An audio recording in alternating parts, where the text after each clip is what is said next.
durar unos 45 minutos porque van a ser 20 preguntas. Unas serán de falso verdadero y otras serán de respuesta múltiple. Y así es de que ahí en eso no hay duda. Vean ustedes su examen y tengan un reloj a la par para que no se les pase la hora del examen. Pónganse una alarma en su teléfono o lo que sea para que no excedan el tiempo límite del examen y entonces ya no lo recibe la plataforma, ¿verdad? Así es de que tomen todas sus medidas. No creo que el examen sea muy difícil, lo voy a poner sencillo. Y pues las demás recomendaciones. Si ustedes se ponen a leer sus libros mientras están contestando el examen, seguro se les va el tiempo.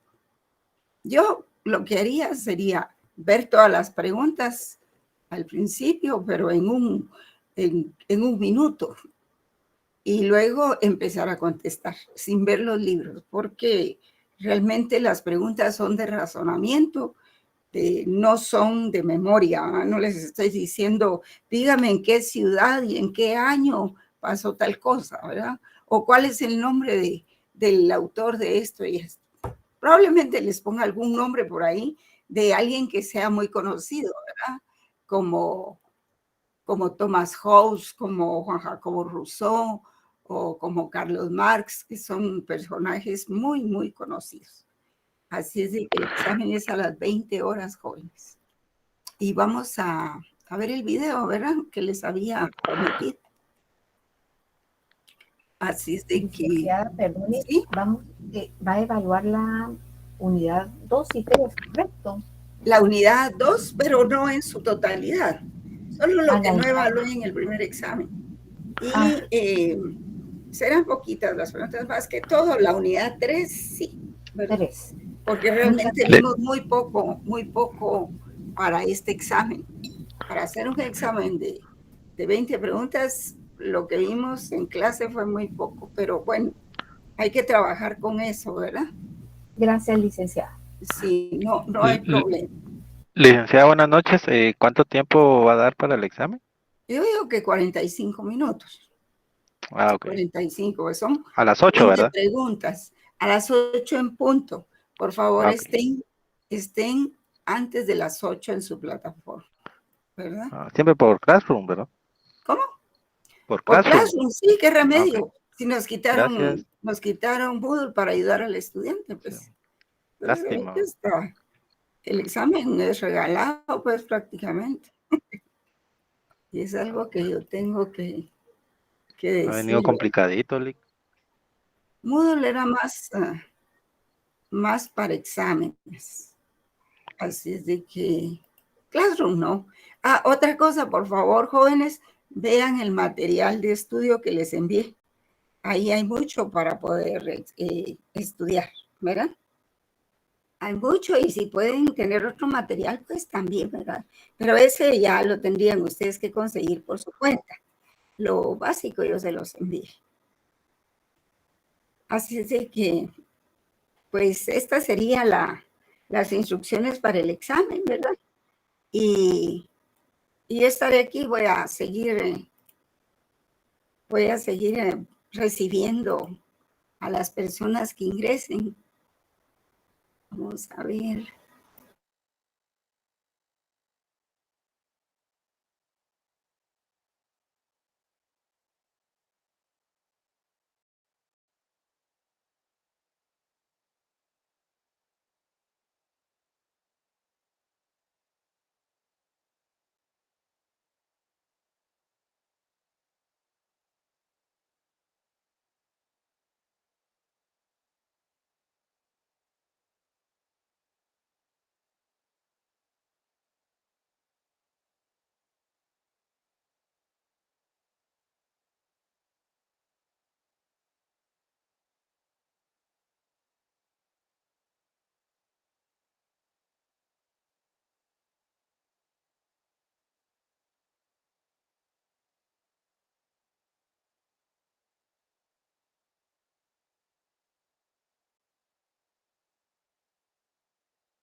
¿Ustedes escuchan a la licenciada?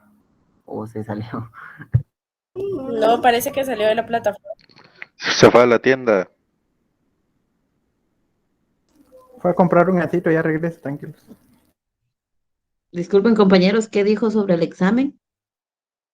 A las 20 horas, 45 minutos, 20 preguntas. Unidad 2 y 3. Ajá. Y Gracias. por Classroom. Y que va a venir algo pizarrín.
A mí me han convocado para desarrollar un tema específicamente, que es el del Estado de Derecho, y quisiera, por lo menos primero, cumplir con mis deberes, desarrollar el punto del Estado de Derecho y de repente en el transcurso de esa exposición o hacia el final de ella decir algunas otras cosas que me parecen importantes, especialmente una. Para mi sorpresa, he encontrado en Chile desánimo. Y eso, viniendo del Perú, es muy curioso. Peruanos y chilenos tenemos una historia compleja.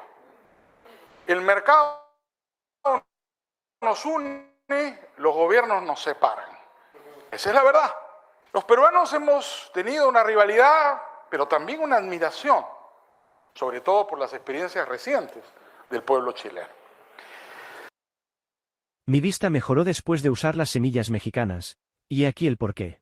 Si tienen problemas con la pérdida o la degeneración de la visión, y también le han recetado ante... En los últimos 20 años el Perú ha hecho más o menos lo que los chilenos hicieron hace 40 o hace 35.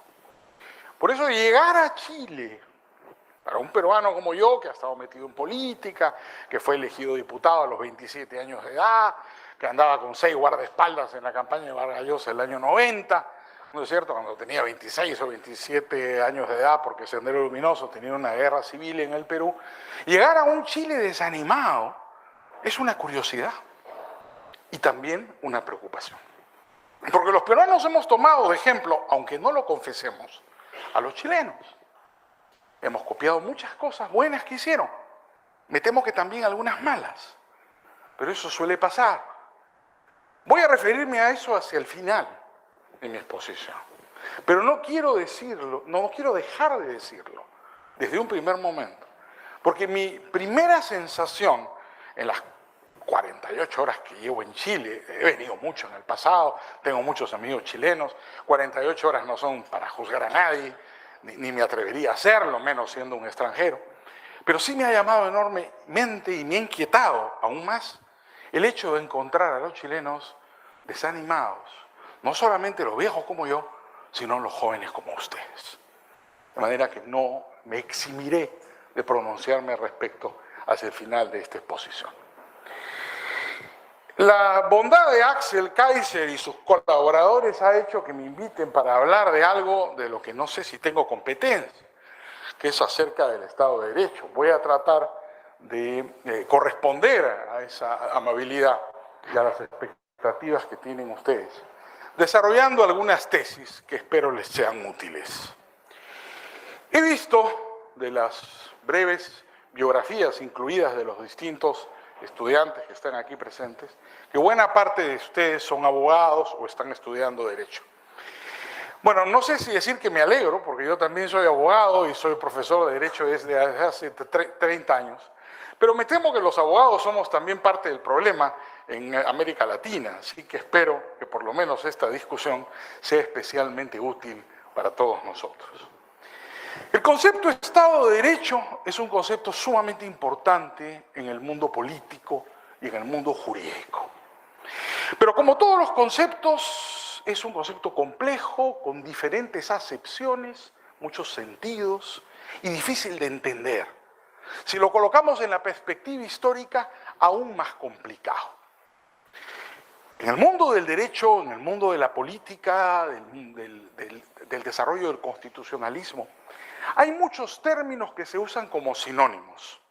Por ejemplo, en el mundo anglosajón no se habla de Estado de Derecho, se habla de rule of law.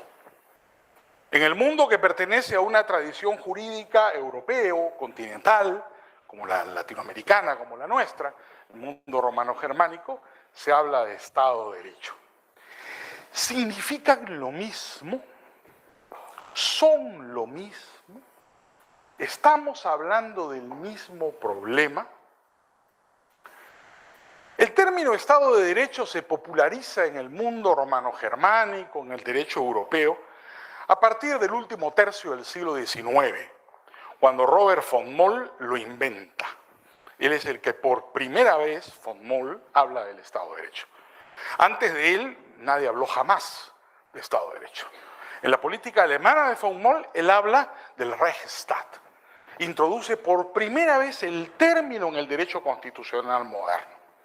Hasta antes de él, nadie había hablado jamás de semejante cosa. Lo que existía en el mundo anglosajón era el concepto del rule of law. ¿Qué es el concepto del rule of law? ¿Se parece al concepto del Estado de Derecho? En la tradición anglosajona, el derecho es consuetudinario. Es decir, las normas jurídicas son creadas mediante la interpretación de la costumbre realizada por los tribunales de justicia. Es el juez el que identifica la costumbre, que es la norma jurídica, y la aplica al caso. Cada sentencia es derecho en el mundo anglosajón. La expresión rule of law lo que significa es los jueces construyen el derecho cada vez que sentencian. El juez anglosajón legisla sentenciando, porque identifica una norma a partir de la costumbre aplicable y resuelve el tema, materia de controversia, sometido a su jurisdicción. Entonces el concepto rule of law anglosajón es un concepto un poco distinto de como veremos a continuación. En la práctica, políticamente ya, es que mandan los jueces. El que legisla es el juez. El juez decide, dice el derecho, al interpretar la costumbre. Nosotros en el mundo moderno estamos acostumbrados a decir, ¿no es cierto?, sobre todo en América Latina, que el derecho tiene muchas fuentes, que hay fuentes consuetudinarias, que hay fuentes legales, que hay fuentes materiales, que la doctrina son distintas fuentes del derecho. La doctrina de las fuentes del derecho es una doctrina también relativamente moderna, es de Savigny, del siglo XIX. En el mundo anglosajón esta idea de que hay distintos proveedores de normas jurídicas a través de la idea de las fuentes del derecho, no es una idea que se ha planteado de esa forma, como sí se ha planteado en el mundo de nuestro sistema romano-germánico. Lo que tienen los anglosajones con claridad es el predominio de una fuente jurídica, la consuetudinaria. La legislación ha ido haciéndose cada vez más importante, pero el centro del derecho común, el centro del common law, las relaciones privadas, han sido construidas todas en torno al desarrollo y a la adopción de las costumbres como la fuente principal de las normas. En realidad no estamos exactamente hablando de Estado de Derecho, por lo menos en el sentido que se usa en esta parte del mundo, en Europa y América Latina. El rule of law es el gobierno de los jueces, donde los jueces identifican la costumbre y la aplican al caso concreto. ¿Qué es el Estado de Derecho? Tal como lo conocemos nosotros, tal como lo pensó von Moll y tal como lo ha desarrollado el derecho moderno. El Estado de Derecho es la limitación del poder a través de la ley. El derecho controla al poder. El poder no es autónomo, sino está limitado y controlado por el derecho. La limitación del poder es el centro principal de la doctrina del Estado de Derecho.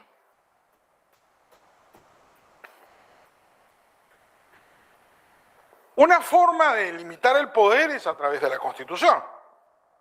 Otra forma de limitar el poder es a través de la legislación. Otra forma de limitar el poder es a través de las costumbres.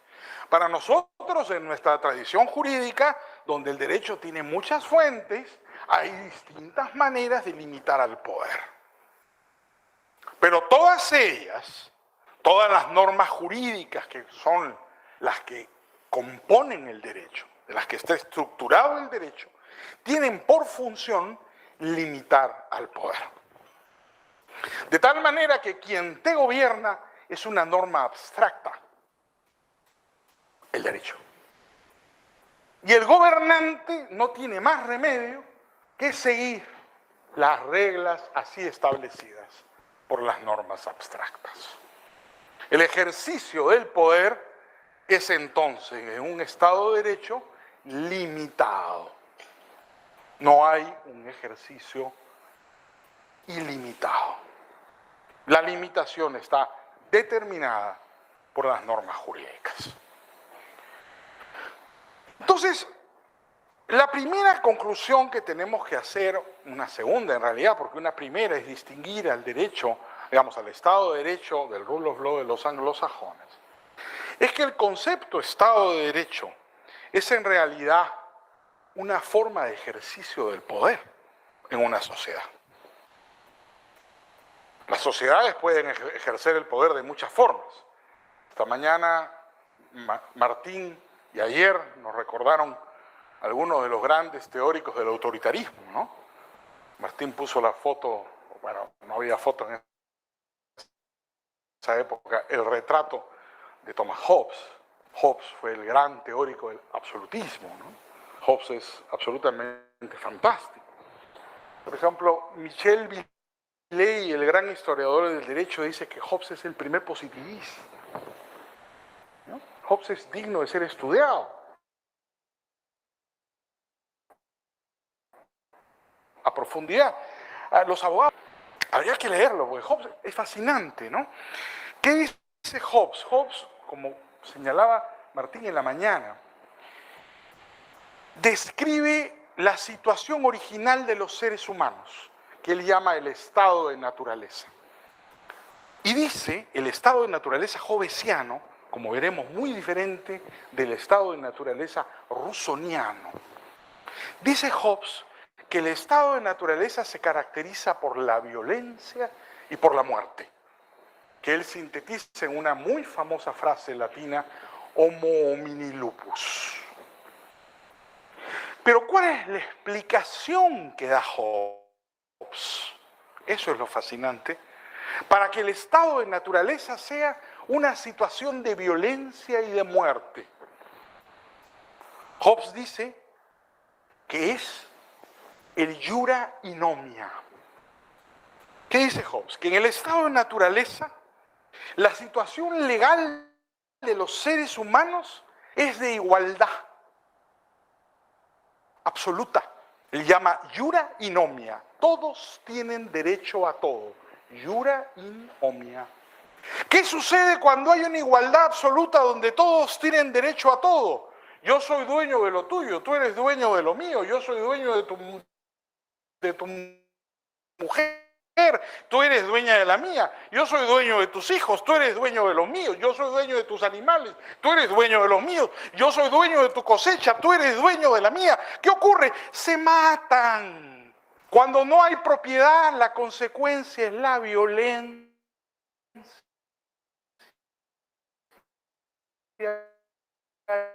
y la muerte. El estado de naturaleza, la consecuencia necesaria es la muerte. ¿Cómo se impide la muerte? Con la violencia. La única manera de evitar la muerte es que venga el príncipe. Por supuesto, Hobbes no creía en el Estado de Derecho, ni siquiera se le había ocurrido semejante monstruosidad, ¿no?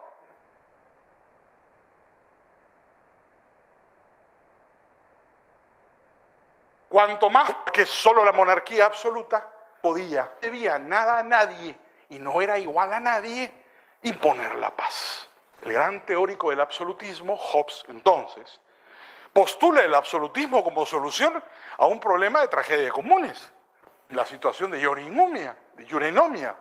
Como todos se matan, porque en el estado de naturaleza todos se matan porque nadie es dueño de nada, todos somos dueños de todo. Cuando todos son dueños de todo y todos son iguales, tienen el mismo derecho, todos se matan. Tiene que venir un gobernante a imponer la paz, lo que parece una contradicción. La única forma de tener la paz es por la violencia. ¿Qué propone Hobbes? El monopolio de la violencia. Todos somos hijos de Hobbes, ¿no? El Estado moderno es el Estado hobbesiano, el monopolista de la fuerza. Entonces, no menospreciemos la influencia del viejo absolutista. Dicho sea de paso, a Hobbes lo acusaron de ateo, ¿eh? Quemaron todos sus libros en la puerta de Oxford, acusándolo de ateo, ¿no? Yo creo que no lo era. Como una curiosidad, también lo mencionó Martín esta mañana, disculpen que les cuente estas anécdotas filosóficas, pero como les decía, había un montón de cosas de las que he querido hablar durante todo el día y me he mordido la lengua. Ahora que ya me dieron el micro, no lo suelto. Puso a Descartes ahí, ¿no? Que tiene muchos pecados, sin duda. El fundador del racionalismo moderno. Como un dato curioso, Descartes era muy joven, cuando escapándose de la situación política en Francia y de cierto temor religioso, se da a Ámsterdam, que ya en el siglo XVII era libre. Como hoy día puedes ir a Ámsterdam y te fumas un troncho y no pasa nada, ¿no? Todo el mundo es feliz y todos son libres en Ámsterdam desde el siglo XVII, del XVI en realidad. Entonces, el joven Descartes se va a Ámsterdam. Y en Ámsterdam sufre dos importantes experiencias. La primera es que escucha a Grocio, al famoso jurista Hugh van Groth, que es conocido como Grocio en el mundo latino. Hugh van Grocio es muy famoso para los abogados porque es el fundador del derecho internacional. Pero para los liberales tiene una importancia aún mayor. Es el fundador del concepto de derecho subjetivo. Nadie antes de Grocio nunca planteó que los seres humanos tuvieran derechos. El primero en hacerlo fue Grocio. Toda la doctrina de los derechos humanos es consecuencia de las ideas de Grocio. Y la segunda cosa es que Descartes publica las meditaciones filosóficas en Ámsterdam y le manda el manuscrito a Hobbes. Hobbes era famosísimo, a Descartes no conocía a nadie. Y lo curioso de la historia, con esto sigo adelante, es que Hobbes le contesta y le dice que su libro es un adefesio. Y le manda una carta tremenda, que en algunas ediciones de las meditaciones se publica como apéndice. Descartes fue tan honesto que no suprimió la carta, que no era una carta elogiosa. Más bien la publicó porque, claro, él era desconocido y que Hobbes se hubiera tomado la molestia. En esa época, carta era carta, se escribía a mano, no era mail ni chat, ¿no? Se escribía a mano y se mandaba en barco desde Inglaterra. Es decir, esa carta demoró algunos meses sin llegar, ¿no? Y hay una crítica que le hace Hobbes dura a Descartes que no suprime, que se publica en algunas ediciones de las meditaciones. Pueden ustedes encontrar el comentario de Hobbes. Con el correr del tiempo, Esta idea de estado de naturaleza que se vuelve muy popular entre los filósofos sufre una transformación muy importante. En el mundo de la Ilustración, ya un siglo después, para Rousseau el estado de naturaleza no es violencia ni muerte, sino todo lo contrario. El estado de naturaleza es una situación idílica, donde todos son buenos. Entonces, una de las cosas que hay que hacer, de repente uno de los seminarios que Axel puede organizar en el futuro, es un seminario sobre el concepto de estado de naturaleza. Pues sumamente interesante estudiar cómo este concepto pasa de ser una cosa sangrienta y monstruosa, aterradora, diría yo. El estado de naturaleza jovesiano es aterrador, a convertirse en un mundo maravilloso de buenos salvajes con Rousseau en el transcurso de un siglo. La construcción de la idea de que el poder tiene que ser limitado ha tardado mucho tiempo en la historia de la filosofía política, en la historia del derecho. Y es todavía una idea por conquistar, porque el gran problema con el gobierno de los hombres es precisamente la limitación del poder. Y el derecho muchas veces refleja al poder. En un Estado de derecho, el derecho no debe reflejar al poder, sino debe limitarlo.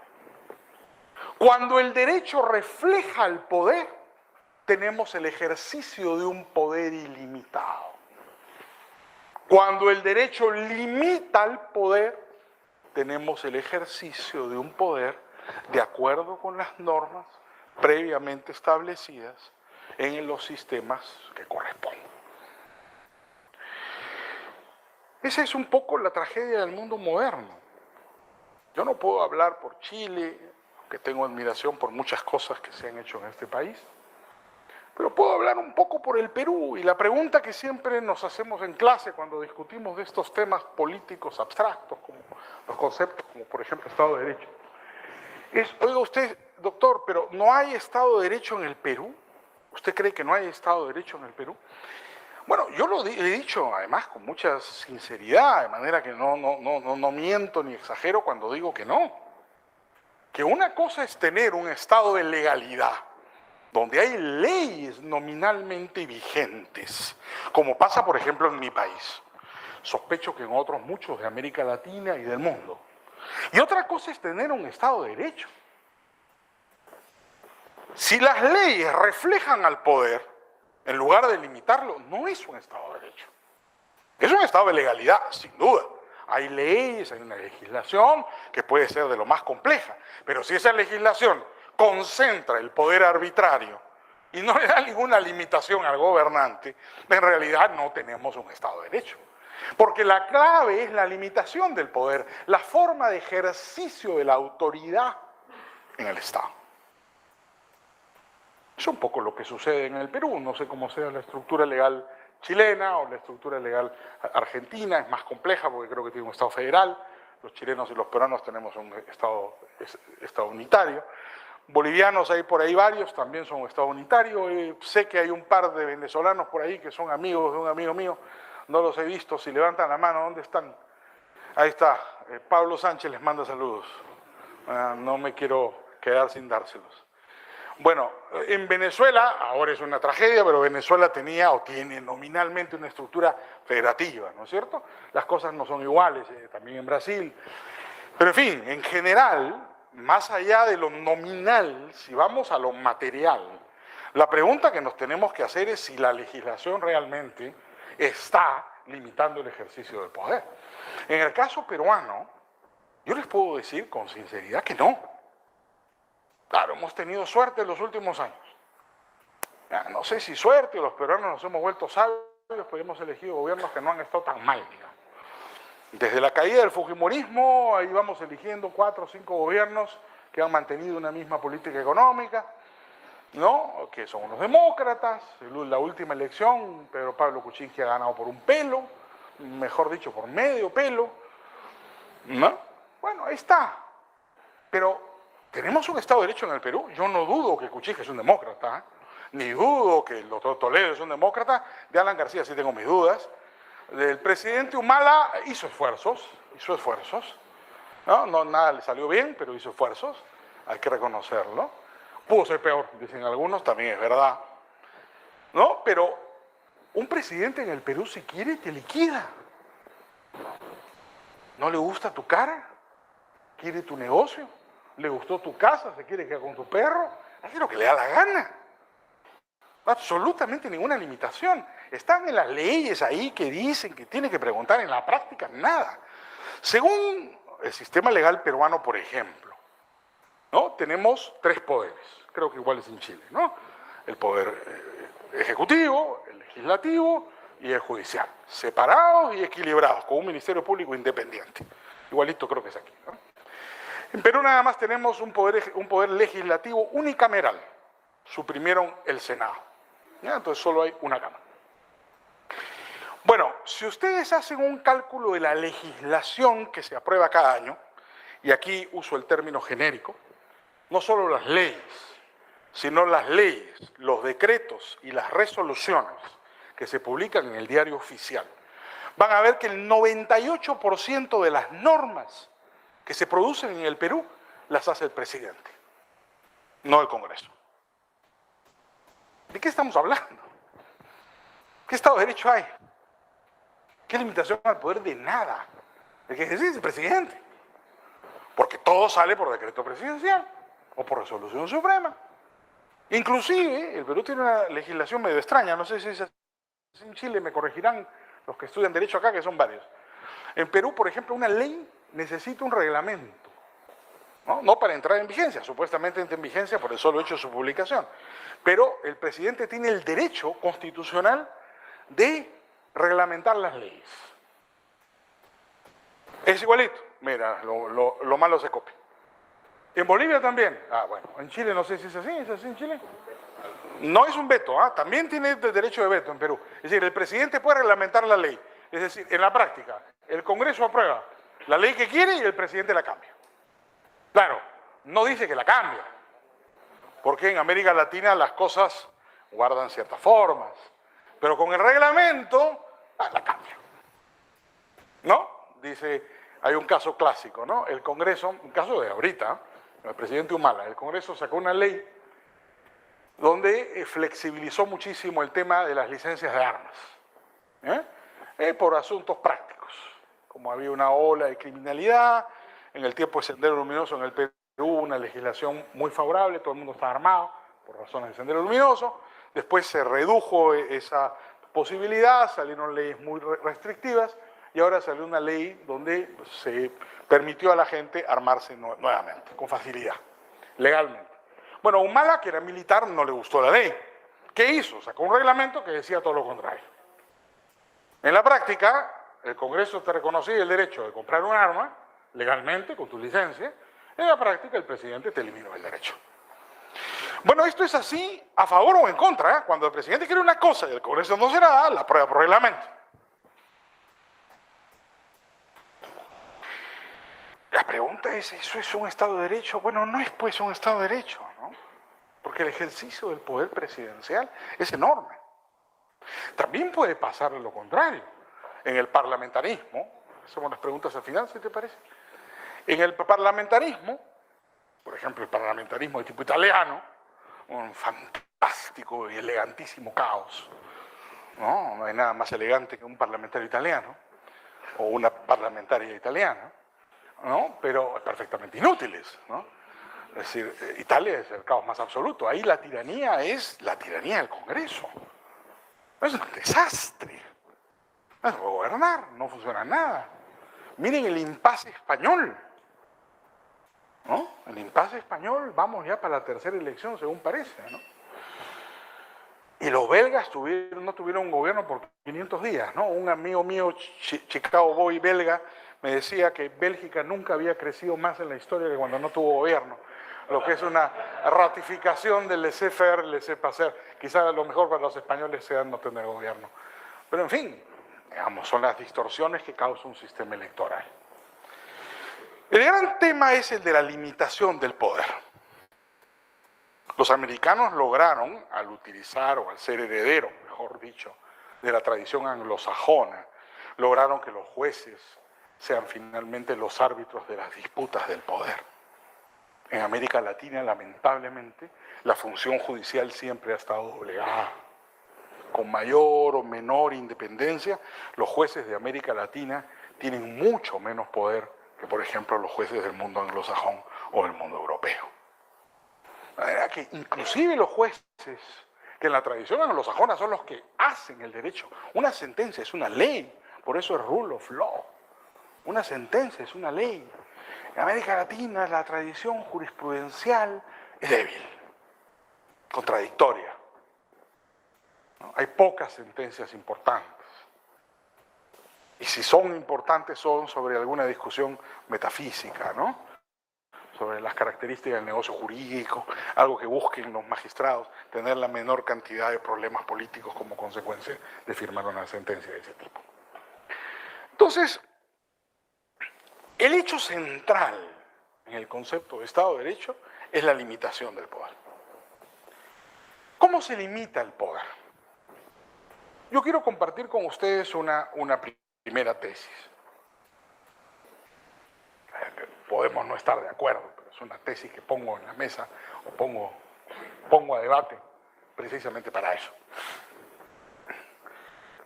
Soy de los que creo que el Estado de Derecho es más una consecuencia de una determinada estructura institucional que una causa. Creo que el Estado de Derecho es una consecuencia de una determinada estructura institucional, más que su causa. Quiero explicar el argumento. En el mundo anglosajón, el rule of law, en el caso del rule of law, esto se ve con gran claridad, ¿no? La historia del derecho común, el common law anglosajón, es precisamente la historia de un conjunto de órdenes jurídicos competitivos que existieron en el medioevo inglés, donde había distintos tribunales de justicia que competían entre sí. Estaban los tribunales del rey, estaban los tribunales eclesiásticos y estaban los tribunales de las ciudades. De tal manera que la gente podía desplazarse de un tribunal a otro buscando el tribunal que le diera la mejor solución a su conflicto. Y eso enfrentó muchas veces a los tribunales entre sí y produjo guerras. Primero enfrentó a los tribunales eclesiásticos con los tribunales reales y luego a los tribunales reales con los tribunales de las ciudades y terminó, por supuesto, con la supremacía de los tribunales de las ciudades por encima de todos los demás.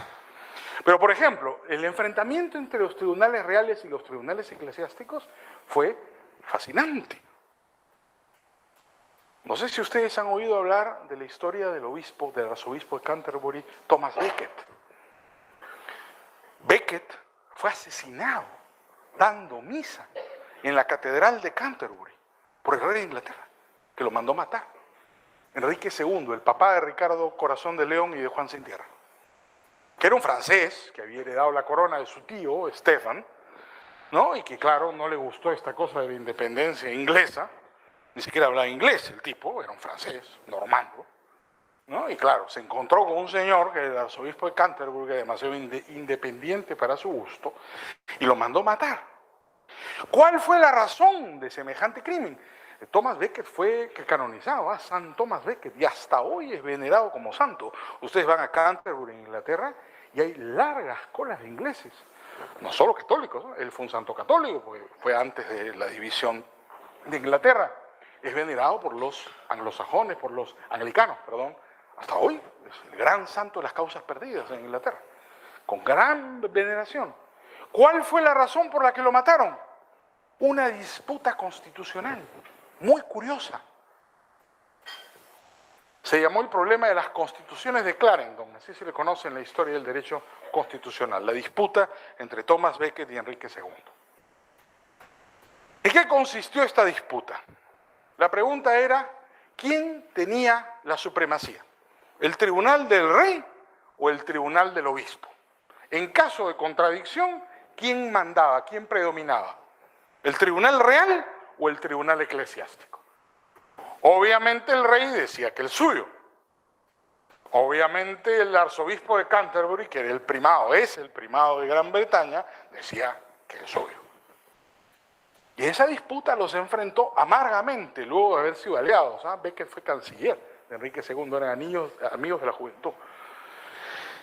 Ustedes seguramente, los abogados aquí, han escuchado una frase, ¿no?, que dice ne bis in idem.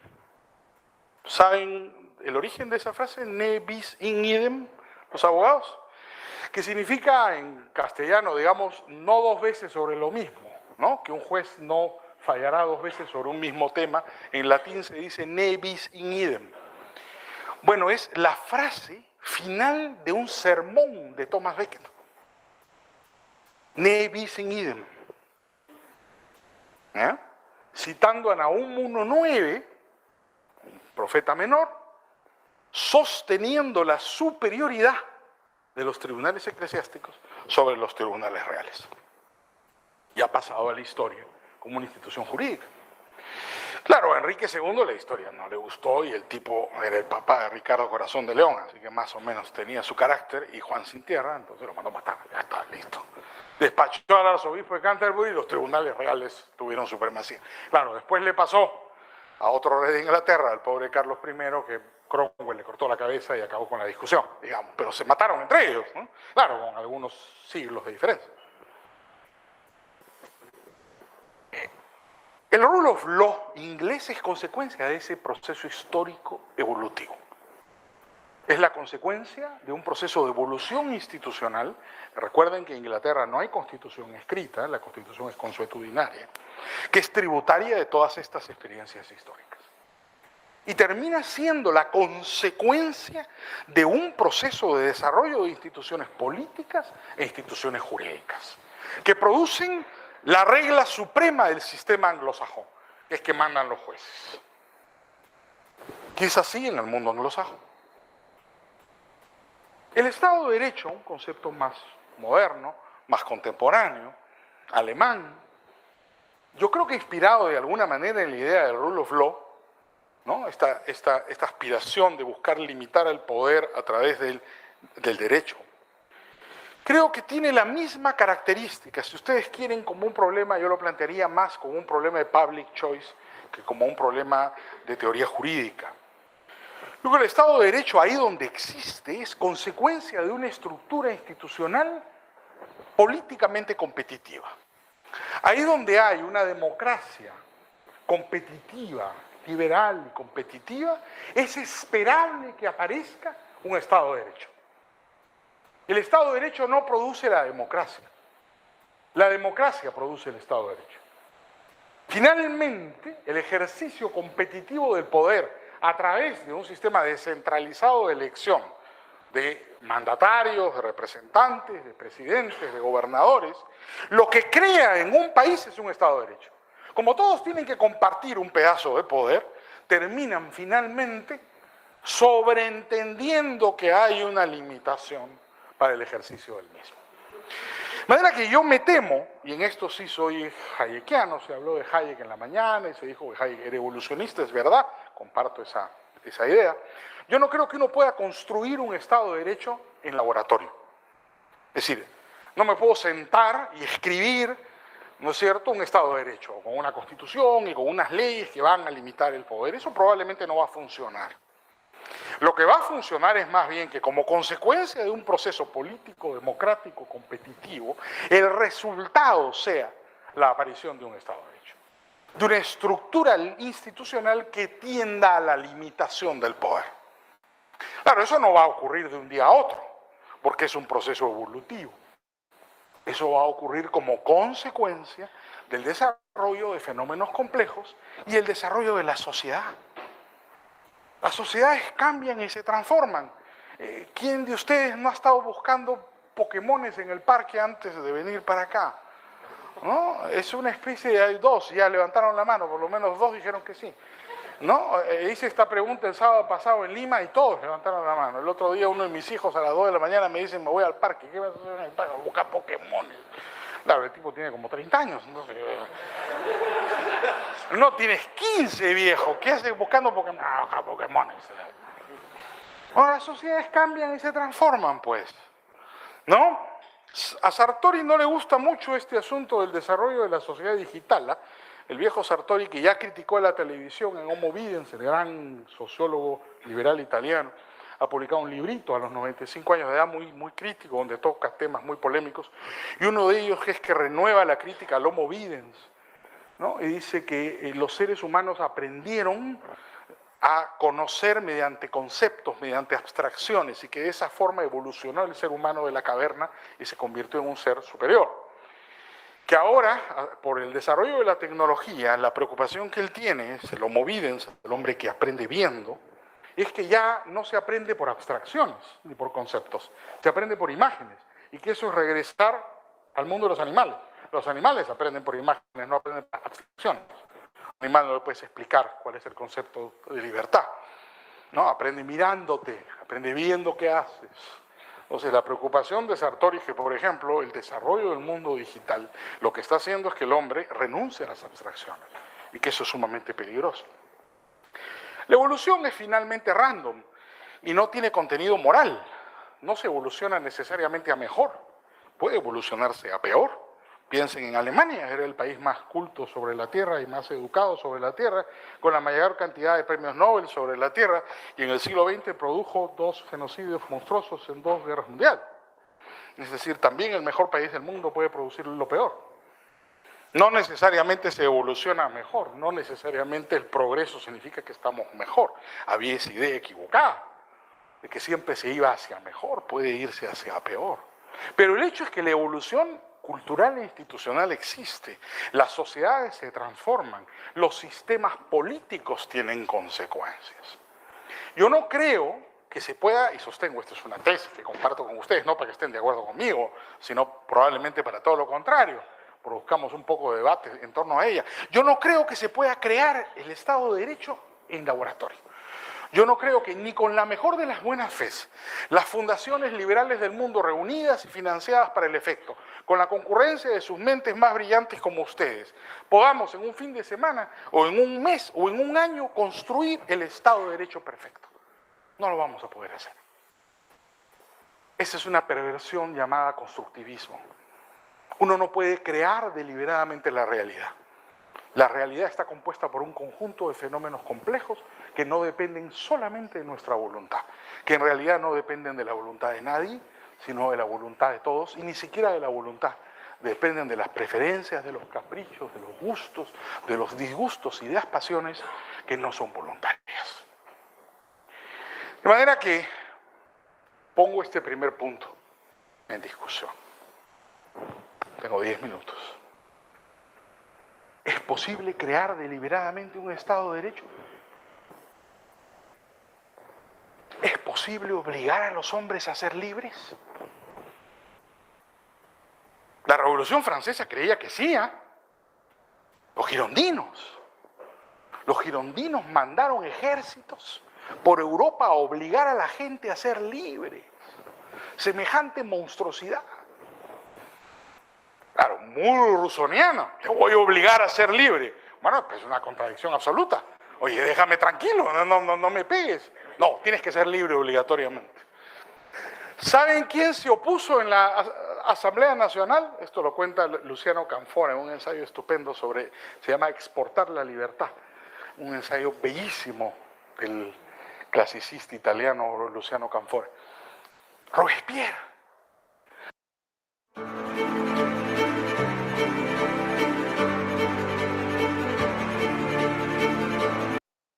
Robespierre se para y le dice a los girondinos, están locos, así no se hace. ¿Quieren ustedes que la revolución triunfe en el mundo? Tienen que provocar que el pueblo se alíe con la nobleza, como ha sido en Francia. Si los invades, lo que vas a hacer es que todos se unen contra el invasor extranjero, que fue lo que pasó. Tú no puedes exportar la libertad, no puedes obligar a la gente a ser libre a patadas.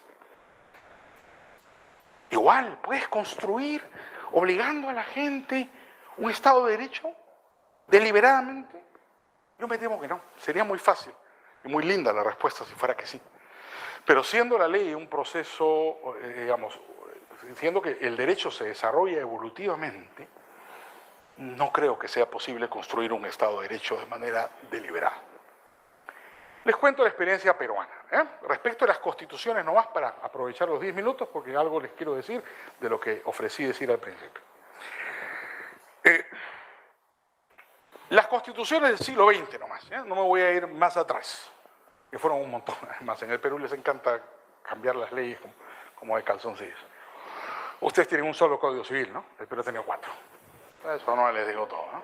Les encanta a los peruanos cambiar las leyes, cambiar los códigos, por las puras. Perdón, 52, 36, 3 códigos civiles. A ver, las constituciones peruanas, vamos de ahora hacia atrás. La constitución actual peruana es la constitución del año 93, fruto del golpe de Estado de Fujimori del año 92. La constitución anterior peruana, la constitución del 33, fruto del golpe de Estado de Sánchez Cerro del año 31. Me saltaba una constitución, la constitución del 78 de Aya de la Torre. Fue fruto del golpe de Estado de Velasco Alvarado del año 67. Y la anterior, la primera constitución del siglo XX, la constitución de 1920, de Leguía, de Augusto Leguía, fue fruto del golpe de Estado que el mismo Augusto Leguía dio en 1919. Es decir, la constitución del 19, la del 31, la del 78 y la del 93 son consecuencia de un golpe de Estado. ¿Son constituciones? No, son documentos revolucionarios donde el ganador le impone al perdedor su punto de vista. Pues no hay Estado de Derecho, pues, en el Perú. Nunca lo ha habido. Digamos, no quiero negar, por eso insisto, no vayan ustedes a decir o a suponer que yo digo que todos los presidentes del Perú hayan sido dictadores. No, han habido demócratas, pero no ha habido Estado de Derecho, en el sentido de que no ha habido limitación para el ejercicio del poder. Que haya habido presidentes que se han autorrestringido, como Fernando Belaúnde, que no solamente era un demócrata, un caballero, incapaz de violar los derechos de nadie, ha sido una decisión personal. Pero si no lo eran, sencillamente te arrasan. Porque tú eliges cada 5 años un dictador en el Perú. Eso es lo que eliges, que produce el 98% de la legislación, él, y el Parlamento el 2%. Entonces, en realidad, ¿qué estás haciendo? Repúblicas napoleónicas, Luis Napoleón, ¿no? Eligiendo un presidente que es el príncipe presidente, que termina gobernando con una concentración absoluta del poder. Podríamos desarrollar muchos más temas, no tenemos mucho tiempo, no quiero dejar de hablar de lo que ofrecí hablar al principio, pero les dejo una segunda tesis, ¿ya? Los abogados creemos, y esto es un terrible defecto de nuestra formación, que el derecho es un producto lógico. Podríamos hablar mucho de esto, de dónde se origina este error. Yo quiero también decirles una cosa. El derecho no es lógico. El derecho es praxeológico. Es una cosa completamente distinta. Me explico. Cojamos la norma de derecho que ustedes quieran. Una que debe haber en Chile, que hay en Perú, y estoy segundo en Bolivia y en Venezuela, inclusive ahora. ¿No? Una regla de derecho, típica y clásica. El que causa un daño a otro debe indemnizarlo. Existe esa regla en el Código chileno, ¿no? ¿Qué es el Código Bello? ¿No? Ustedes saben que Bello fue el discípulo predilecto de Jeremy Bentham, ¿no? Los chilenos saben eso, ¿no? Bueno, les diré que el Código boliviano, el primer Código boliviano, el Código de Casimiro Lañeta también fue alumno de Bentham. Así que no es el único caso. Bentham tuvo mucha influencia en América Latina. No sé, ¿en Venezuela hay esa regla también? Me imagino que en Argentina debe haber esa regla, no sé, abogado argentino por acá, hay varios argentinos, hay esa regla igualita, ¿no? El que causa un daño a otro debe indemnizarlo. Ya. Cojamos esa regla de derecho, que está en todas partes. Debe ser una regla universal, sospecho. Romana, seguramente. Muy bien. ¿Esa regla es lógica? Lo lógico es aquello que responde a la pregunta verdadero o falso. ¿No?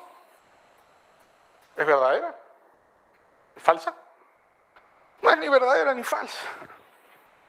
Porque no es lógica, es praxeológica. ¿Por qué debe indemnizar el que causa un daño a otro? Por razones económicas, por razones prácticas. El derecho es un saber práctico. Es praxeológico, es como el lenguaje.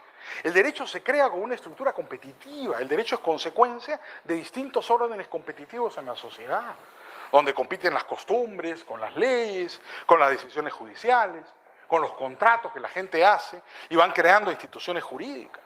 El derecho no es lógico. Ese fue el error de los clásicos, ¿no? Muy influidos, digamos, al final por las ideas de los discípulos de Savigny. No quisieron pensar a todo el mundo que el derecho era un sistema lógico, en particular el señor Pucht, que fue el que dibujó por primera vez la llamada pirámide normativa, que después Kelsen popularizó. La pirámide en realidad es una pirámide de Pucht. Pero el derecho no es un sistema lógico. Miren que hasta Kelsen cambió de opinión. Si ustedes leen la crítica de la razón pura, van a ver que Kelsen joven creía que el derecho era lógico. Y se pelea con Klug sobre eso, otro famoso lógico de la época. Cuando viejo, su libro póstumo, La razón de las normas, Kelsen cambia de opinión. Y dice que la razón del derecho no es lógica, no es la lógica de la razón, sino la razón política. Dice que el derecho es político. Cambia de opinión. Porque se da cuenta que no era sostenible la idea de que uno podía deducir el derecho de principios generales, como creían los juristas clásicos. Entonces nosotros no podemos pensar que las normas del derecho se van a crear como consecuencia de un ejercicio racional. Porque el derecho no es lógico, el derecho es como el lenguaje, es un orden espontáneo praxeológico, consecuencia de sistemas competitivos en la sociedad. Termino. El derecho se crea a partir de la experiencia de las personas. Y esto es válido no solamente para el derecho privado, sino para el derecho público. Entonces, no se puede pensar en que uno deliberadamente puede crear un Estado de Derecho. El Estado de Derecho surgirá como consecuencia de las experiencias políticas democráticas que vayan lentamente desarrollando y evolucionándose en la sociedad. Será una consecuencia más que una causa. Me detengo aquí porque quiero aprovechar el minuto y medio que tengo y el minuto más que me va a dar el doctor, porque quiero cumplir la amenaza que hice al principio. A ver, ¿por qué los chilenos están tan deprimidos? Yo no sé, ustedes me lo dirán, pero yo sí les puedo contar por qué los peruanos estábamos deprimidos hace 20 años. Pensábamos que no había nada que hacer, que el Perú era el último país sobre la tierra, que todo el mundo nos amenazaba, que la izquierda nos iba a comer, que los peruanos estaban locos, que todo el mundo le robaba a todo el mundo, que el sistema político era corrompido, que no había esperanza, que había que buscar inclusive a dónde irse. Muchos peruanos se vinieron a Chile y se han quedado aquí, precisamente buscando un lugar a dónde ir. Yo creo, por supuesto, que las experiencias de cada país siempre son importantes y tienen diferencias que tenemos que respetar. El gran comunista peruano José Carlos Mariátegui decía por eso, ni calco ni copia, creación heroica. ¿No? Toda acción política es una creación heroica. Les quiero decir un par de cosas sobre esto. La primera, lo que los chilenos han hecho es una epopeya de la libertad. Lo que pasa es que ustedes no están muy conscientes. Quienes no somos chilenos y lo hemos visto, nos hemos dado cuenta de eso en 30 años. Unidad popular, el gobierno de Pinochet, el rescate de la democracia, la construcción de instituciones, una constitución política, sistema de pensiones copiado e imitado en el mundo, privatizaciones. En Chile han ocurrido muchas cosas, de repente no todas buenas, de repente no todas eficientes, como decía Martín. Hay que discutir por derecho, no por consecuencia. Estoy totalmente de acuerdo con él. ¿No? Las cosas se hacen por principio, también se pueden hacer por interés, pero el principio es más importante. Si coincide el principio con el interés, aún mejor. Si nos da la cuenta de costo y beneficio, todavía mejor. Pero hay que defender la libertad por principio, hay que defender los derechos por principio. Los chilenos nos han enseñado muchas cosas en América Latina, por eso tienen una gran admiración de América Latina, que probablemente los sorprenderá a ustedes hoy día. Vale la pena que repiensen su historia reciente y vean cómo el ejemplo chileno se ha desarrollado en Colombia, en Perú, en Argentina de alguna manera, en otros países. Piensen en segundo lugar algo que a mí me parece muy importante. Generalmente el debate moderno, es acerca de las causas de la pobreza, ¿no? Hay la gran discusión por la igualdad y cuáles son las causas de la pobreza. Yo quiero plantearles a ustedes que luchen por invertir ese debate. No discutan sobre las causas de la pobreza. La pobreza es incausada, es el estado natural del hombre. Valgámonos de los conceptos de Hobbes y Rousseau. El hombre en el estado de naturaleza es pobre. La riqueza tiene causas, porque la riqueza no es natural. En el estado de naturaleza tú eres pobre de solemnidad, no tienes nada y te mueres. Se mueren tus hijos, se muere tu mujer, se muere tu marido, se muere tu padre, nadie te cura, todos se matan. Hobbes o Rousseau, lo que ustedes quieran. La riqueza tiene causas. ¿Cuáles son? El trabajo, la propiedad, la responsabilidad. Solo los países que trabajan fuerte, donde uno es dueño de las consecuencias de su trabajo, como quería Locke, donde uno es responsable por las cosas que hace, como quería Hume, son países prósperos. No hay que discutir entonces sobre las causas de la pobreza porque es incausada. Hay que discutir sobre las causas de la riqueza, y ahí Chile tiene un ejemplo maravilloso que dar. Sean orgullosos de ser chilenos, hombre, se los dice un peruano que tiene muchas razones, ¿no es cierto? Mi abuela era ariqueña, muchas razones para no estar haciendo una apología de los chilenos, pero me da pena verlos tan deprimidos, ¿no? Discutan las causas de la riqueza. Lo importante es eso, la riqueza es causada. La causa del trabajo del hombre. La pobreza no, la pobreza es incausada. Todos somos pobres.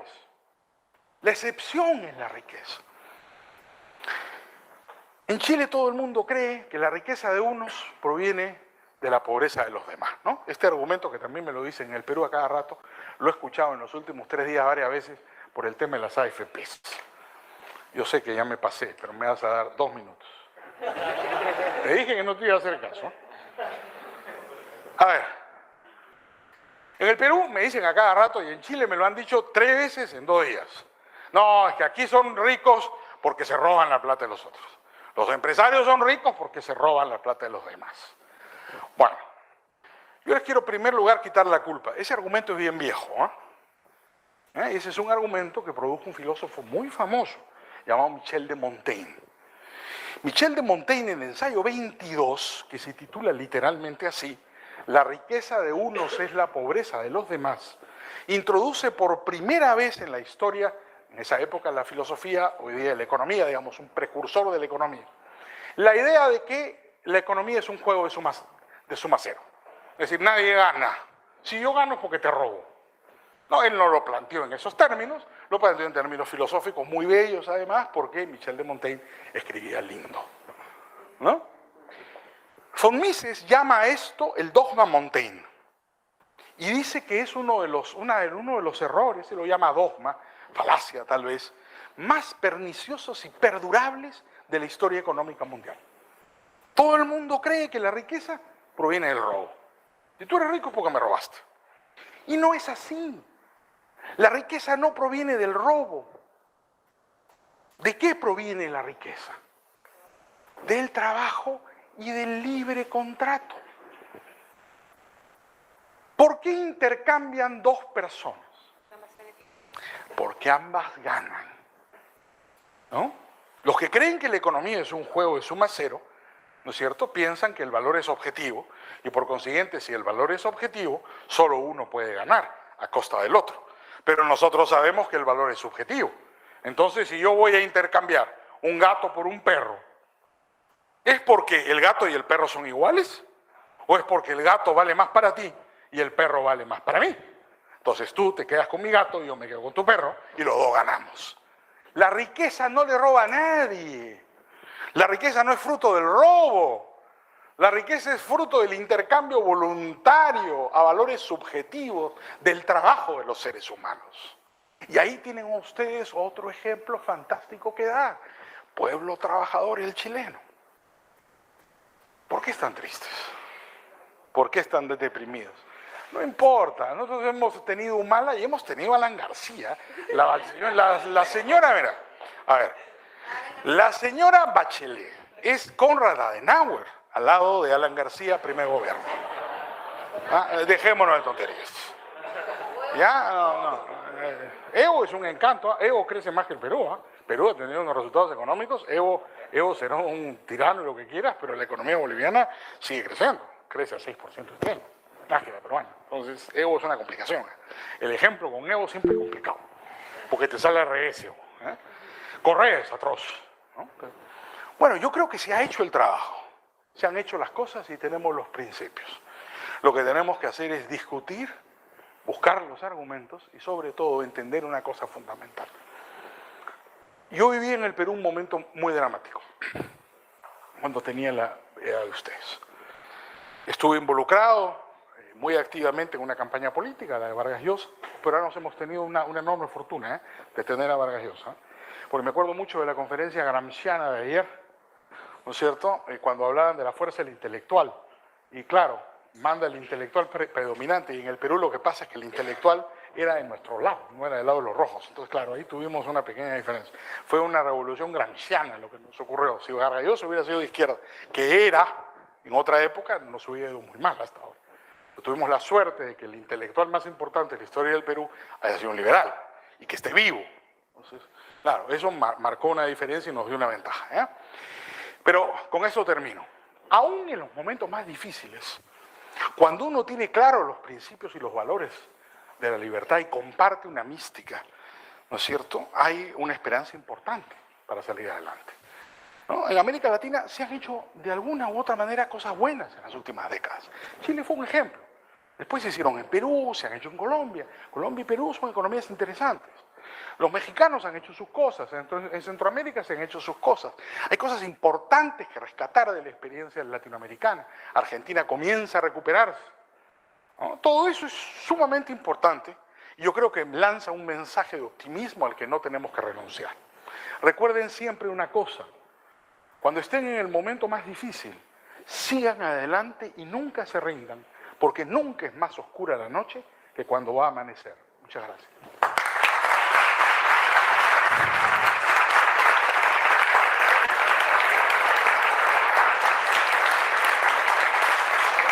Muchas gracias, Enrique. Gracias. Gracias a ustedes. La ronda de preguntas, bien cortos por favor, porque el tiempo es breve. Me pasé, sí. Bueno, yo te dije que me iba a hacer caso. Jorge Sáez, Chile. Primero, buenas tardes. ¿Qué tal? Para mí el concepto de Estado de Derecho es lo contrario a la antítesis al populismo. ¿Por qué? Porque el populismo va en contra de las leyes y de hecho es la voluntad del soberano en contra de lo que existe actualmente como ordenamiento jurídico. En la experiencia norteamericana, ellos hacen un experimento, por lo menos de acuerdo a los historiadores que he leído, es un experimento. De hecho, la Revolución Norteamericana es un experimento constitucional que crea un Estado de Derecho a partir del concepto de John Adams y los padres fundadores. En Chile también se trata de crear un Estado de Derecho y la experiencia latinoamericana es muy parecida. ¿Cuál es el elemento que, a diferencia de la experiencia latinoamericana, permite que en Estados Unidos tenga éxito, a mi juicio, y en Latinoamérica no? Paul Johnson lo llama el gran despertar, el Great Awakeness, que ocurre 50 años antes de la Revolución Norteamericana. Fue un proceso, consecuencia además del origen competitivo y religiosamente disímil de las colonias norteamericanas. No, las colonias tuvieron en muchos casos un origen mercantil, pero en otros casos tuvieron un curioso origen religioso, ¿no? Había colonias católicas, por ejemplo, el duque de York, Jacobo, que fue después Jacobo II, el último rey católico de Inglaterra, era dueño de una colonia que él llamó la Tierra de la Virgen María, Maryland, que existe hasta hoy, que era católica, ¿no? Pero los anglicanos eran dueños de Virginia. Los cuáqueros, y ahí está hasta ahora William Penn en el Capitolio de Filadelfia, eran dueños de Filadelfia. Y así distintos grupos en distintos lugares, ¿no? Por ejemplo, cuando los anglicanos fundan Harvard, los metodistas al poco tiempo se van de Harvard y fundan Yale, porque tienen una rivalidad con Harvard, sobre todo por un tema muy curioso. Los metodistas predican la humildad y no aceptan dignidades. Entonces, como Harvard da doctorados honoris causa y dignidades, Yale no los da, porque Yale tiene un origen metodista. Y hay cosas muy raras, por ejemplo, los estatutos de la Universidad de Yale forman parte de la Constitución de Connecticut. Una cosa rarísima. Los estatutos de la universidad son un capítulo de la Constitución de Connecticut. Esta vaina yo la aprendí porque terminé siendo estas cosas raras que me pasan a mí, que soy abogado ejerciente. Ustedes podrán pensar que yo soy un abogado de tribunales, es una cosa un poco rara, pero yo soy un abogado ejerciente. Me tocó ser abogado de Yale en un juicio con el gobierno peruano. Claro, yo era abogado de Yale, no del gobierno peruano, yo nunca defiendo al Estado. En los estatutos de mi estudio está jamás defender al Estado, entonces yo no defiendo al Estado. Y ahí me enseñaron los tipos de los abogados americanos de la Universidad de Yale que los estatutos de la Universidad de Yale son un capítulo de la Constitución de Connecticut. Nada de esto lo entiendes si no te das cuenta que el proceso norteamericano fue un proceso evolutivo, que vino de un largo proceso histórico donde estaban distintos grupos religiosos rivales que aprendieron a convivir, católicos, metodistas, anglicanos, cuáqueros, y que al final la Constitución fue un compromiso de convivencia de la diversidad. No, esa no es la experiencia constitucional latinoamericana. ¿No? El caso peruano que les he contado, para no hablar del caso chileno.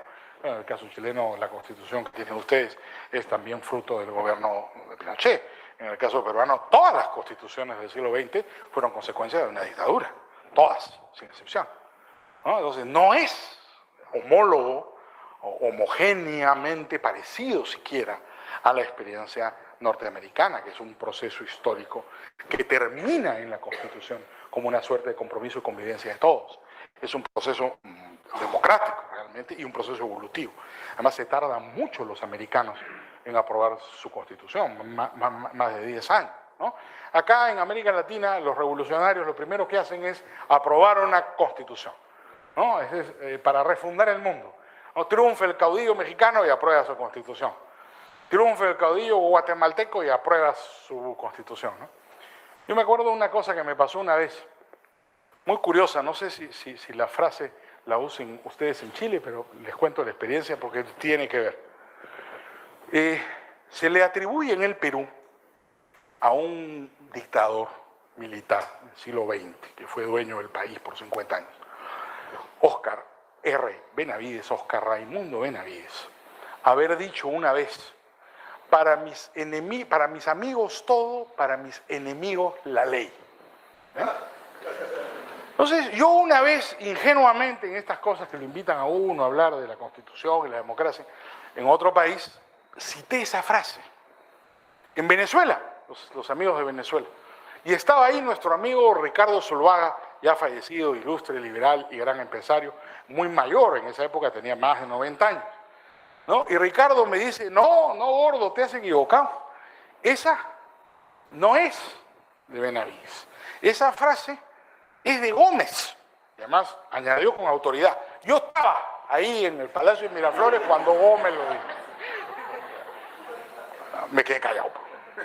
¿No? Tiempo después repetí la misma frase en la Marroquín, la Universidad de Guatemala. Y el Muso Ayao, ¿no?, movió la cabeza y me dijo: no, ese fue Justo y Rufino Barrio, me dijo. Mi abuelito era su primer ministro, estaba en el gabinete. Eso lo decía todos los días Justo Rufino Barrio. Estás loco. No. Como me entró una duda espantosa, me metí a Google y resulta, bueno, la sabiduría universal está en Google, ¿no? Y resulta que Google se la atribuye a Getulio Vargas. Oye, ya me ha dado un gran interés por escribir un ensayo sobre esto. De repente, Mauricio no es de nadie. Y es un mito, ¿no?, que es de todos. Porque cada dictador en cada país se la atribuye a sí mismo. Pero ese es el concepto, digamos. Para mis amigos, todo. Para mis enemigos, la ley. Claro, la ley refleja el poder, pues no limita el poder en América Latina. No hay Estado de Derecho.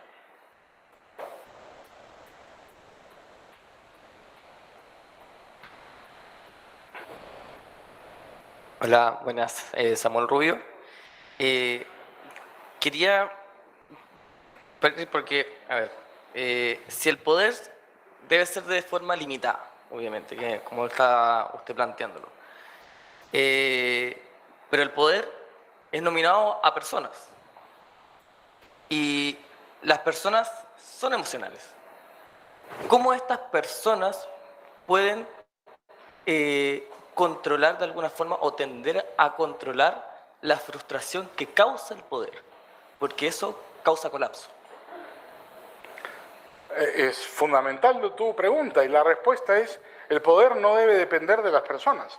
Aunque sea un magistrado el llamado a ejercerlo, ¿no?, el presidente o un ministro, el presidente o el ministro no deben tener la posibilidad de ir más allá de lo que la institución regula. Al final tienes que ser gobernado por reglas abstractas, no por personas. La persona estará ahí, porque claro, la regla en la práctica no te puede gobernar, hay que aplicarla. Pero la limitación del poder está precisamente en que al gobernante no le quede más alternativa que cumplir con la ley, aunque no le guste. ¿No? Eso es el acto de renunciamiento en el ejercicio del poder. Puede ser duro psicológicamente para el gobernante, pero es esencial que así sea para el gobernado. Y lo que interesa en las sociedades democráticas, por lo menos, es que así sea. ¿Están condenados como al sufrimiento continuo? Si quieres ser poderoso, el costo es que renuncies a ejercer arbitrariamente el poder, ¿no? Es el costo de hacerlo. Dime. Hola, mi nombre es Camila, soy de Chile. Qué gusto. Y es que usted dijo que era hayekiano.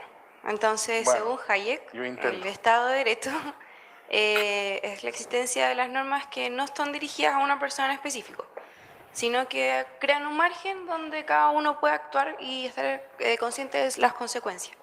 Entonces, bajo este concepto y apuntando hacia su tesis, mi pregunta es: ¿no es más justo que se creen las leyes antes a que se creen a consecuencia de cierta circunstancia histórica, ya que estaríamos bajo una situación histórica donde ya no estamos legislando a ciegas?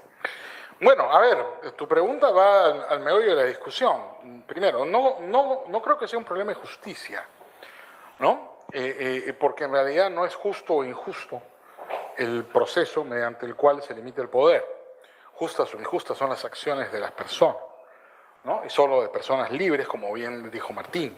Solo una persona libre es capaz de un acto moral. Si no eres una persona libre, no puede haber un acto moral. No son buenos ni malos los esclavos. Solo son buenos o malos los hombres libres, los hombres y las mujeres libres. Entonces, no creo que sea un problema de justicia, tampoco creo que sea un problema moral. Lo que creo es que uno no puede crear ex nihilo una estructura jurídica, ¿no? La estructura jurídica es consecuencia de un proceso político. Y los ejemplos, solo en América Latina, los tienes por miles.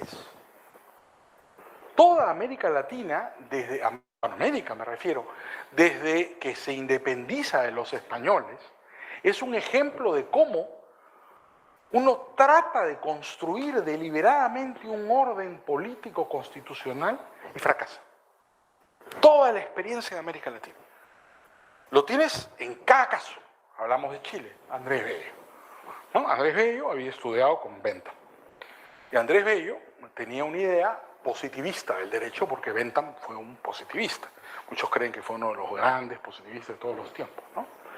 Esa regla que dice una ley se deroga solo mediante otra ley es una regla benthamiana, no es un principio general del derecho. Era una frase Bentham, que Bentham decía en clase y que Bello populariza en todo el derecho latinoamericano. Llega un momento en que el Código Bello está vigente en 6 o 7 países de América Latina. Adopta el Código Bello media América Latina. Cambia América Latina por adoptar el Código Bello. El Código peruano, curiosamente, el proyecto del año 45, fue adoptada en la otra mitad de América Latina. Era un código liberal. Por ejemplo, el proyecto, que nunca fue código en Perú, el proyecto de Código Civil del 45, 1845, de Ramón Castilla, fue adoptado como Código Civil en Guatemala, que lo tuvieron vigente por 30 años. Y el Perú nunca lo tuvo vigente. Es un caso raro. En América Latina nos hemos copiado de unos a otros, pero la experiencia legislativa de América Latina es el intento de redactar leyes en laboratorio para cambiar la realidad. Es decir, producir un cambio político deliberado. Y yo creo, aquí voy a ponerme más hayekiano, que el cambio político deliberado solo es posible en el margen. Nunca puedes hacer un cambio político deliberado comprensivo. Marginalmente sí. El ejemplo de Chile, pues, puedes privatizar las pensiones. Existe un cambio político deliberado marginal. ¿No es cierto? Puedes hacer cambios marginales, como en el Perú. Las privatizaciones, ciertas políticas. Pero un cambio político deliberado de toda la estructura institucional, nunca lo puedes hacer. Porque no se construye el derecho en laboratorio. El derecho es consecuencia de la experiencia del pueblo. Savigny decía que el derecho es el Volksgeist, el espíritu del pueblo. ¿No? El derecho es consecuencia de ese espíritu, de esa experiencia popular que está por encima de los deseos o de los intereses de los legisladores. Creo que felizmente, ¿eh? Pero claro, eso hace más complicada la cosa, pues, porque tarda más. ¿No? Los cambios son evolutivos, no son de un día para otro. Bueno, los cambios evolutivos no están dirigidos por nadie, porque nadie puede prever cuál va a ser el resultado. Mira, la característica, por ejemplo, de la costumbre frente a la ley, es que tú a la ley la puedes hacer deliberadamente, porque la haces en el Congreso y puedes con una mayoría parlamentaria aprobar una ley. La costumbre la hace el pueblo, y tú nunca sabes, aunque trates, aunque seas un reformador moral, que quieras cambiar las costumbres de tu pueblo, tú no sabes, uno, si van a cambiar, y dos, cómo van a cambiar. Porque el proceso de generación de una costumbre es muy lento.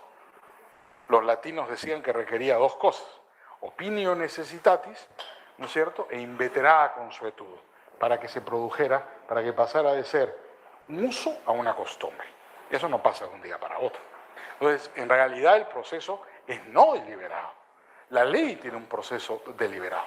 Yo no sé si ustedes han oído de un jurista español muy particular que se llamaba Joaquín Costa. ¿Hay algún español acá? ¿O alguien que haya leído a Joaquín Costa? Joaquín Costa era anarquista, Mauricio. Y era un tipo muy raro. Se hizo muy famoso en el siglo XIX en España, pero por anarcosindicalista, hombre de izquierda, que escribe un libro llamado Oligarquía y Caciquismo, que se hace famosísimo en esa época en América Latina. Todo el mundo lo lee. Bueno, la doctrina jurídica de Joaquín Costa es una de las más singulares que he conocido. A diferencia de los positivistas que dicen que solo la ley es la única fuente del derecho, Joaquín Costa dice que solo la costumbre es la única fuente del derecho. ¿Cuál es su argumento? Él dice lo siguiente y viene a tu tema. Que cuando el Congreso aprueba una ley, no es obligatorio. Es una propuesta política del cuerpo de representantes del pueblo, que se convierte en obligatoria cuando la gente la obedece, es decir, cuando se vuelve una costumbre. Toda ley es ad referendum de la voluntad del pueblo. Si el pueblo la sigue, es porque se hace una costumbre obedecerla, no porque es una ley. Entonces, en realidad, una de las fuentes de la costumbre son las leyes, que el Congreso le propone al pueblo para que el pueblo, si quiere, obedezca. Si quiere, no lo obedece. Como un reformador social o como una religión que propone un cambio moral a su pueblo, igual. El Congreso le propone a su pueblo una ley. Bueno, el pueblo la mira, pues, ¿no? No me gusta, no me gusta. Si la gente la comienza a obedecer, ya es obligatorio. No porque sea ley, sino porque es costumbre. Joaquín Costa. Es sumamente interesante, fue muy original. Lamentablemente en América Latina su teoría jurídica no se difunde mucho. En España sí, pero sí su teoría política. Él es el teórico de la reforma agraria en América Latina. Es decir, Zapata y todos los revolucionarios mexicanos leyeron a Joaquín Costa, que fue un tipo del último tercio del siglo XIX. Acá tenemos una pregunta del profesor Rojas. Bueno, después te la paso. Hola, soy Agustina Sí, dale. de Argentina. Qué gusto. Yo me preguntaba, porque como usted hablaba recién de que el presidente tiene, digamos, poderes legislativos, ¿cuál es la función que tiene el Congreso en ese caso, en Perú, si no es la de legislar? Y la otra pregunta es, ¿qué pasa cuando las leyes impulsadas por el presidente son inconstitucionales, digamos? ¿Qué es lo que frena en ese caso el poder, digamos, ejecutivo? Claro, a ver, el Congreso nominalmente en el Perú es el que hace las leyes. Lo que pasa es que hay normas de otra jerarquía, que son los reglamentos, que se aprueban por decreto presidencial, que en la práctica son la mayoría de las normas que constituyen un sistema jurídico. Entonces, lo que el Congreso hace es mínimamente importante. En el caso peruano, el 2% de las normas son leyes. El 98% restante son decisiones del Poder Ejecutivo. Entonces, como legislador, más legisla el presidente que el Congreso. En el Congreso hay oposición, en el Congreso hay check and balances, en el Congreso se discute. El presidente, nadie sabe lo que va a aprobar mañana. Te enteras porque ya es obligatorio y está en el diario oficial. Entonces, el proceso de formación de la mayor parte de la normatividad en el Perú no es democrático. Es voluntad del presidente que hace las normas que le da la gana, ¿no? Claro, hay un proceso de impugnación, porque nominalmente somos un país civilizado. Entonces, tenemos un tribunal constitucional donde tú puedes impugnar las reglas o las normas de todo nivel que afecten derechos constitucionales. El Tribunal Constitucional en el Perú tiene una historia un poco reciente, ha tenido algunos fallos contradictorios, algunos fallos interesantes, pero en general el Tribunal Constitucional en el Perú no es un tribunal de justicia, es un tribunal político, porque es elegido por el Parlamento. Entonces, hay por ahí quien ha dicho que como en el Perú desapareció el Senado, como este tribunal es elegido por el Parlamento, en realidad el Tribunal Constitucional en el Perú se ha convertido en el Senado, que desapareció. Entonces, no es un tribunal de justicia, es un tribunal político, que se guía por criterios políticos. Entonces, al final termina mandando el presidente igual, ¿no? Digamos, termina teniendo una influencia enorme. Por ejemplo, no es igual el caso de todos los presidentes, hay unos presidentes más fuertes que otros. García hacía lo que le da la gana. El pobre Humala casi le mete en presa a la mujer, digamos, durante el gobierno. No pudo ni defender a la mujer. Entonces, claro, no todos los presidentes tienen el mismo poder, ¿no? Pero en general son sumamente poderosos, en el caso peruano, ¿no? Sospecho que en el caso argentino es una cosa parecida, ¿eh? Depende de las mayorías. Creo que todavía siguen siendo mayoría los peronistas en Argentina, ¿eh? Ah, no, claro que lo es. Pero mira, ahorita se ha producido en la última elección una situación extraña. La oposición tiene de 130 diputados, tiene 73 el partido de Fujimori. Mayoría absoluta de la oposición. Eso no pasa desde hace muchos años en el Perú. Entonces, eso puede cambiar los términos de funcionamiento político, ¿no? Pero es una situación bastante excepcional que haya una mayoría tan grande del grupo que perdió las elecciones. No fue por razones electorales, es esa mayoría, pero es una cosa... Han sacado mucho más diputados que votos, ¿no? Por cómo está organizado el Parlamento. Una cosa cortita. No, por favor. Para resaltar lo que tú decías, en América Latina se han aprobado más de 350 constituciones. Imagínate. Tenemos un promedio como de 13 constituciones por país, lo cual dice mucho acerca de lo que tú... Ahora, una cosa yo reflexionaba, el caso chileno, lo ocurrido bajo el régimen militar, es lo más cercano que se me ocurre, bueno, hay otros casos también, a una reconstrucción constructivista y total del país. Porque aquí no solamente fue el sistema de pensiones, es que aquí se rehizo realmente todo de sus bases. Y bueno, no es para que ahora nos extendamos en eso, pero creo que ahí tenemos un caso bien interesante de discutir sobre el constructivismo, a nombre del no constructivismo finalmente, de crear un orden de libertad o lo que sea finalmente. Es un caso sumamente interesante y te voy a traer otro. Ya me están mirando feo porque creo que me alargué mucho, pero a ver, que es bastante lejano, ¿eh? El de la Revolución Cultural China. Yo te suelto una herejía, ¿eh? El año pasado estuvimos un mes en China y dimos vueltas por sitios extraños en China. Mi conclusión, saqué varias conclusiones, ¿no? Una que ya todos sabemos, todo es falso en China, empezando por los balances de las empresas y acabando en las ciudades fantasmas que están en medio de la estepa donde no vive nadie, y ves unos rascacielos de 100 pisos deshabitados, porque todo es un tema de sobornos y de coimas del Partido Comunista. Entonces, crecimiento chino no te lo creas, ¿no? Pero sí hay una cosa que a mí me hizo reflexionar. La revolución cultural quería independizar a los chinos de su pasado, porque la tesis de Mao, tú la conoces mucho mejor que yo, era que China era esclava del pasado, que no lo dejaba proyectarse. Bueno, yo creo que Mao triunfó, que el desarrollo chino actual es porque Mao destruyó el pasado chino. Y en China nadie tiene ningún respeto al pasado. En China nadie es religioso, todos los templos son falsos, todos los quemó Mao los han vuelto a hacer, todos son hechos con triple pintados al duco, todo es falso en China, los templos también. Arriba ponen un Starbucks. No, es una cosa de locos, ¿no es cierto? Pero yo creo que triunfó la revolución cultural. Claro, no para el lado de Mao, no fue por donde él quería, no iban a la comuna, pero China no hubiera funcionado si seguía anclada a su pasado. O sea que no hace falta un comunista para construirlo todo. O un dictador para conseguir la libertad, el tema de Canfora, ¿no? O el tema de Rousseau, mejor dicho, ¿no? Puedes obligar a la gente a ser libre. El tema para la próxima conferencia en la que nuestro magnífico anfitrión Axel Kaiser, estoy seguro, nos convocará próximamente. Muchas gracias nuevamente. Un aplauso, por favor. Enrique, muchas gracias.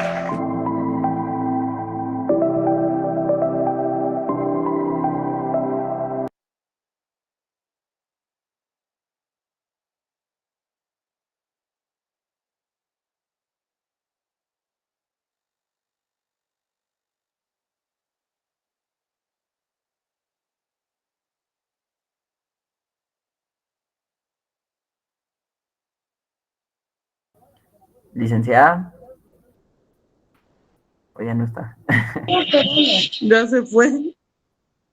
Ni siquiera se despide. Se fue. Y nosotros va a ver. No, aquí Solo nos estoy. dejó viendo, Estoy aquí. nos dejó viendo tele.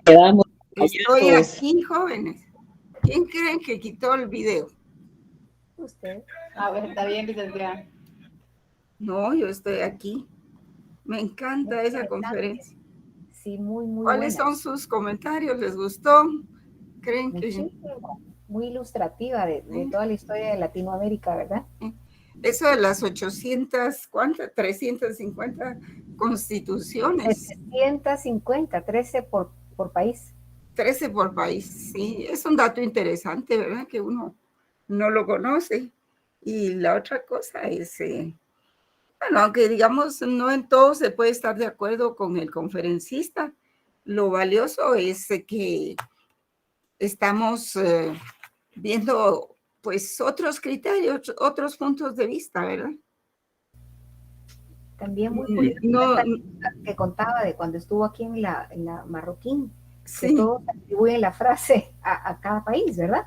Porque las historias de Latinoamérica son muy parecidas entre sí. Sí, así es. Así son muy parecidas. Y lo que contó de Justo Rufino Barrios, ¿verdad? Sí, a mí me pareció muy interesante sí. Y las preguntas que le hace esta chica, la argentina, pues si el presidente es el que legisla, ¿qué es lo que hace el Congreso? Sí, y la respuesta de él, ¿verdad? Sí. Mucho, porque no depende del Congreso realmente, sino del presidente. Solo el 2% de las leyes las hace el Congreso y el 98% reglamentos del presidente. Terrible. Exacto, es terrible porque no hay ni siquiera una disimulada separación de poderes ahí, ¿verdad? Y lo interesante, licenciada, buenas noches, es de que eso ocurre en toda Latinoamérica, no es solo una cuestión desde Guatemala, ¿verdad? Es un tema muy interesante. No, el fenómeno se repite, sí, como tenemos historias parecidas, ¿verdad? Solo Chile, como destaca él ahí, Chile ha cambiado el patrón, realmente, ha sido diferente, y pues los chilenos han sido muy activos en América Latina, un país muy productivo en todos los órdenes, pero que realmente con relación a las mineras, pues les cobra lo que debe ser. Igual pasa con Bolivia, ¿verdad? Les cobra más del 50% a las extracciones de minerales. Y entonces eso hace que el país tenga más recursos. En cambio, por ejemplo, en Guatemala, lo que hacen es incrementar el YUSI, ¿verdad? Incrementar el IVA y el impuesto sobre la renta. Menos mal que no lo han subido más, pues, pero imagínense ustedes, por cada cuenta bancaria, el Estado percibe, pues, el 5%. Por muy pequeña que sea la cuenta, pues es un gran capital, además de las remesas y todo. Entonces, sí, tal vez el esquema hay que cambiarlo un poco, ¿verdad? Para que queden recursos para el país. Sí, sí. También otra cosa interesante es que es un proceso evolutivo que lleva mucho tiempo, no es que lo podamos cambiar de un día a otro, que es lo que sucede, decía él, que cada presidente llega y quiere hacer un cambio y vota una constitución y crean otra, y es muy difícil mantener un Estado de Derecho en esas circunstancias. Sí, ya ve que no hay continuidad en los planes, y digamos así como Estados Unidos, como Inglaterra, pues su constitución es verbal, ¿verdad? Es muy tradicional, no se ha cambiado desde hace muchos siglos, y eso genera también pues estabilidad, seguridad jurídica, y sí, son otros puntos de vista que uno tiene que tomar en cuenta, ¿verdad? Para poder hacer un mejor análisis y tener mayor cultura. Él creo que dio una conferencia en la Universidad Francisco Marroquín, creo que ahí fue donde lo contactaron para...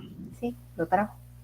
Sí, y pues tiene muchas conferencias, tiene como 100 conferencias, y en cada una de ellas él plantea algunas tesis, ¿verdad? E incluso podrían servir para tomar temas de investigación, ¿verdad? Cada tema que él propone, que él señala ahí, ¿verdad? Sí, en realidad es una persona que sabe mucho. Y pues nos deja así con ganas de más, ¿verdad?